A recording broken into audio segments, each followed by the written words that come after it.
Go back. It's open source. I'm here with Andrew Kiguel. I cannot confirm this is the human Andrew Kiguel. This may be a robot version of him because he Yes. does have a robot But company. Let's talk about your company though. I do want to get about into your company for this well, segment. I was going to talk. This is our company, but I was going to Right. talk about some of the use cases. So, like, why would somebody want Right. to order this? Because it might seem like it's a bit of a fringe product, but loneliness is a massive epidemic, not just in North America, but all over the world. Mhm. And some people are geographically isolated. Maybe they have some type of a disability that doesn't allow them to go to bars or socialize. Maybe they have some social phobia. I actually think what we're doing here is we are saving lives and creating more happiness for people and being able to provide them a companion that they can rely on that's there for them. For people that just don't have the ability to do that on their in more traditional ways. Well, okay, so this is good. I mean, really, it's I wanted to get into the reasons why you created this company. So was that the reason you did it? It was about curing the loneliness epidemic? Well, I think that's part of it. I mean, our niche is companionship. Our robots don't lift boxes across the room. They can certainly move, they can wave, they can do all types of things, but we are making socially intelligent robots. Our robots are meant to be there for you on social occasions. You want to take one as your wedding date, or you just want one in your house to talk to, or maybe you want one as a concierge at a hotel or at a casino. So there's corporate use cases as well. And like, you're a businessman, so this must be profitable too. I mean, people are willing to pay for this, obviously. Yeah, people are paying. So we've had deals with theme parks. We're in talks with some of the largest amusement parks in the world about building for them as well. We've initiated talks with casinos. So all of these places are looking for ways to increase foot traffic.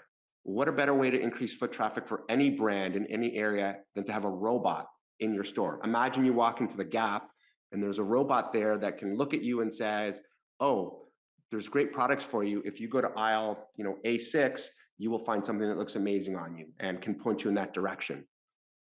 There's all kinds of amazing use cases for retail. Imagine at a conference, you are there and it's promoting your show. Robot has your T-shirt on it, and the robot can go up and say, "Oh, tell me about Bobby Del Rio. What's he really like in person?"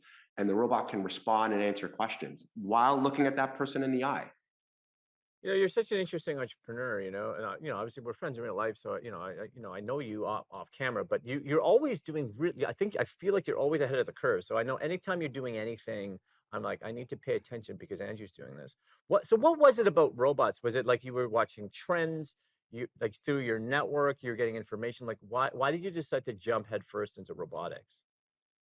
So it wasn't a head first jump. As with everything, there is some serendipity involved. But um, as a guy who makes investments, I make a lot of investments. I like new technology. I met Matt McMullen, who is the founder of the business, about a year and a half ago, and we became friends.